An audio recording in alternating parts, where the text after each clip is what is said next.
Voilà, et on continue avec l'acteur Ahmed Souané, d'origine ivoirienne.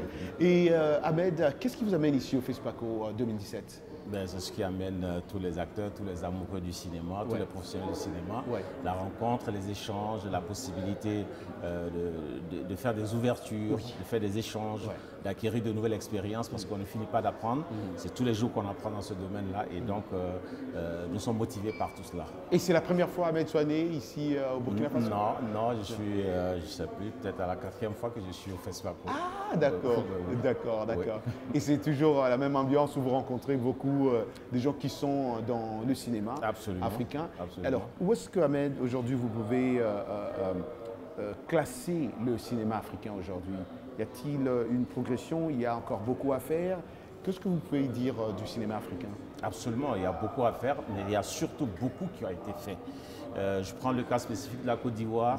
Nous sommes partis de l'inexistence totale, même de texte qui régit. Ah bon? Oui, bien sûr, le métier du cinéma, il n'y avait aucun cadre administratif, aucun cadre juridique, il n'y avait aucun texte. Et depuis quand même, depuis 2011, 2012, 2013 jusqu'à 2014, nous avons bataillé avec chacun des gouvernements qui se sont succédés et ce gouvernement, le dernier actuellement en place, a accédé à nos revendications pour déjà signer une loi, adopter une loi sur le cinéma, donc vraiment sur tous les compartiments du cinéma, compartiments techniques, compartiments administratifs, compartiments juridiques, compartiments artistiques, etc. Tout vraiment. Et en plus, nous avons obtenu du gouvernement actuel l'Office national du cinéma en Côte d'Ivoire pour gérer justement toute cette industrie et la mise en place d'un fonds de développement de l'industrie cinématographique. Donc, si je me tiens comparativement à l'image de ce qui se passe en Côte d'Ivoire, je dis c'est ce qui se passe dans toute l'Afrique. Il y a cette émergence du développement du cinéma africain et ce n'est pas pour rien qu'aujourd'hui, des majors à l'international cherchent à établir des partenariats avec des structures en Côte d'Ivoire, en Afrique aussi, notamment le ZTV dans tout le Moyen-Orient a établi une collaboration, une coproduction avec la Côte d'Ivoire. J'ai été moi-même coopté pour être l'acteur ivoirien dans la série.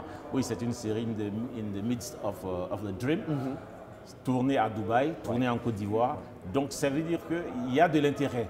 Les producteurs à l'étranger, hors de l'Afrique, ont compris que la nouvelle cible, le nouveau décor du cinéma international, ce sera forcément l'Afrique.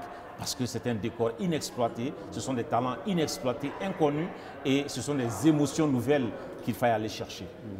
Et quand vous comparez un peu l'Afrique francophone et l'Afrique anglophone, vous voyez le Nollywood par exemple a pris de l'ampleur, et ce qui a laissé un peu l'Afrique francophone, c'est quoi la différence? Qu'est-ce qui fait que l'Afrique francophone soit à la traîne? Ah oui, exactement. Oui, nous sommes à la traîne. Je pense que c'est un problème de politique culturelle générale dans l'Afrique francophone. C'est quand je prends le Mali, quand je prends le Sénégal, quand je prends le Burkina, la Côte d'Ivoire, le Niger, etc., nous sommes tous confrontés au même problème vis-à-vis du politique qui n'a pas encore compris, qui n'a pas pris la pleine mesure de ce que le cinéma peut apporter à l'économie, de ce que le cinéma peut porter au développement en général de nos pays. On a toujours considéré la culture comme étant la 5e roue du carrosse et malheureusement, cette richesse-là reste inexploitée et ce sont les autres qui l'exploitent. Quand aujourd'hui nous avons nos talents qui s'expatrient, qui reviennent avec des lauriers, on est tout étonné, on est heureux. Mais on peut avoir ces lauriers-là à partir d'ici. On peut avoir de grands réalisateurs à partir d'ici, de grands producteurs, de grands acteurs, Enfin, bref, nous avons tout pour réussir.